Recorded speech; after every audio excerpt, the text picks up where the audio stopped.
In my Father's house are many mansions. If it were not so, I would have told you. I go to prepare a place for you. And if I go and prepare a place for you, I will come again and receive you unto myself, that where I am, there ye may be also. The old man told me that it would never fail. Even after it happened, I could hardly believe that it would not have happened anyway. That's how strange this whole thing is. On reflection, it happens so naturally. You begin to feel or to tell yourself, well, it would have happened anyway. And you quickly recover from this wonderful experience of yours. It never failed me if I would give the mood, the imagined mood, sensory vividness.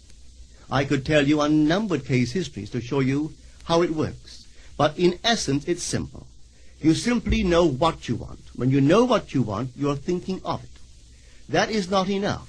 You must now begin to think from it. Well, how could I think from it? I am sitting here, and I desire to be elsewhere.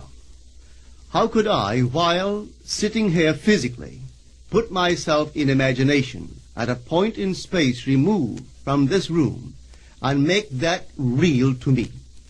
Quite easily. My imagination puts me in touch inwardly with that state.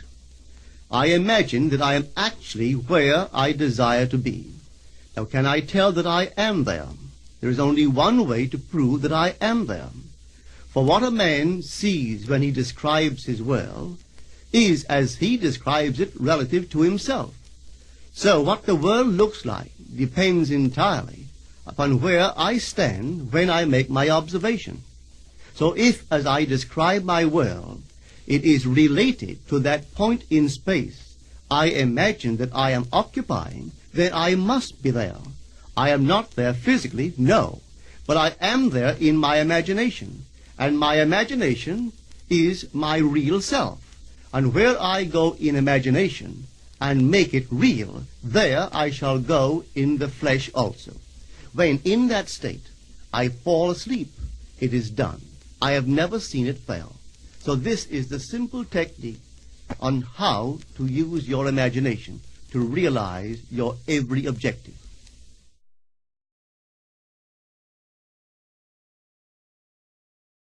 Here is a very healthy and productive exercise for the imagination. Something that you should do daily. Daily relive the day as you wish you had lived it, revising the scenes to make them conform to your ideals. For instance, suppose the day's mail brought disappointing news. Revise the letter. Mentally rewrite it and make it conform to the news you wish you had received. Or suppose you didn't get the letter you wish you had received. Write yourself the letter and imagine that you received such a letter. Let me tell you a story that took place in New York not very long ago. In my audience sat this lady who had heard me numberless times. And I was telling the story of revision. That man, not knowing the power of imagination, he goes to sleep at the end of his day, tired and exhausted, accepting as final all the events of the day. And I was trying to show that man should, at that moment, before he sleeps, he should rewrite the entire day and make it conform to the day he wished he had experienced. Here is the way a lady wisely used this law of revision. It appears that 2 years ago, she was ordered out of her daughter-in-law's home. For 2 years, there was no correspondence. She had sent her grandson at least 24 presents in that interval, but not one was ever acknowledged. Having heard the story of revision, this is what she did. As she retired at night, she mentally constructed 2 letters. One she imagined coming from her grandson, and the other from her daughter-in-law. In these letters they expressed deep affection for, and wondered why she had not called to see them. This she did for 7 consecutive nights, holding in her imaginary hand the letter she imagined she had received, and reading these letters over and over until it aroused within her the satisfaction of having heard. Then she slept. On the 8th day, she received a letter from her daughter-in-law. On the inside there were 2 letters, one from her grandson and one from the daughter-in-law. They practically duplicated the imaginary letters that this grandmother had written to herself 8 days before. This art of revision can be used in any department of your life. Take the matter of health. Suppose you were ill. Bring before your mind's eye the image of a friend. Put upon that face an expression which implies that he or she sees in you that which you want the whole world to see.